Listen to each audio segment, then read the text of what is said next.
on s'amuse, on s'amuse. Mais bientôt, on va encore plus s'amuser. On va bientôt voter. Eh ouais! Dans moins de 4 mois, on sera invité à aller voter. Pardon, on sera obligé d'aller voter. Oui, en Belgique, on n'a pas le droit de vote, on a l'obligation de vote. Alors moi, je veux bien qu'on m'oblige à aller voter, mais le problème, c'est qu'on nous propose toujours les mêmes paltoquets. Quoique, cette année, tous les partis ont fait un effort de recrutement, et celui qui m'a le plus marqué, c'est le MR. Au MR, ils viennent de recruter du 109, enfin 109 façon de parler. Ils ont recruté Marc Isaïe. Oh oui, pardon, pour ceux qui ne voient pas, c'est ce jeune rocker belge de 70 ans. Eh, motherfucker. Enfin, 70 ans, mais ressenti 109. Ne dis pas si ça avait été Mick Jagger. En effet, il y aurait eu un petit côté rock'n'roll, viande qui saigne. Et là, c'est Marc Isaïe. Oui, ben c'est plutôt rock'n'roll, dynamique lunch garden, viande hachée prémâchée. Allez, 70 ans, quoi. C'est pas un âge pour débuter en politique. C'est un âge où tu t'es inscrit comme candidat pour devenir pape. Sérieux, qu'est-ce qu'il va foutre en politique? Ah ben, je vais vous le dire. Il s'engage pour, je cite, combattre les dérives de notre société, comme, entre autres, l'écriture inclusive. Alléluia! Alléluia! Enfin quelqu'un qui s'attaque au vrai problème. Et dire que depuis le début, on nous a fait croire que l'envolée des prix de l'énergie, des matières premières, la crise de l'agriculture, tout ça, c'était à cause de la guerre en Ukraine, alors que pas du tout. La vérité, c'est à cause de l'écriture inclusive.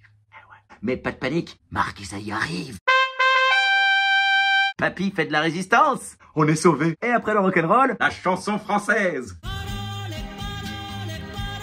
Oui, cette chanson colle à tous les partis, mais plus particulièrement à un. Au pluriel, parole, tu prends la première et la dernière lettre, ça fait PS. Coïncidence? Je crois pas, non. Là, on a Paul Magnette qui arrive avec une idée. Mais c'est suffisamment rare que pour le souligner. Il souhaite augmenter le salaire minimum à 2800 € brut par mois. Des mots magiques, des mots tactiques qui sonnent faux. Donc il veut augmenter le salaire et à côté, il veut diminuer le temps de travail. Encore des mots, toujours des mots, les mêmes mots. Ah, j'ai envie de dire bravo. Et aussi, est-ce que quelqu'un peut rappeler un spey que son parti est au pouvoir depuis une trentaine d'années? Mais sérieux, faire une annonce aussi forte de la part d'un parti au pouvoir, au mieux c'est malheureux, au pire c'est du foutage de gueule. En fait, je crois que c'est les deux. Un malheureux foutage de gueule. Après, un truc qui m'inquiète, c'est que si tu prends la première et la dernière lettre de Paul Magnette, ça fait PE. Peut-être pour ça qu'il raconte autant de conneries. Par conséquent, j'avoue que pour les prochaines élections, c'est le flou total. Ah, j'ai aucune idée de pour qui voter. Tu sais, à l'époque, j'étais comme tout le monde. Je connaissais mieux les politiques français que belges. Du coup, aux élections, j'appelais ma mère en disant tu votes pour qui? Et je faisais pareil. Puis j'en ai eu marre, je suis un adulte, merde. J'ai commencé à m'intéresser à la politique de mon pays.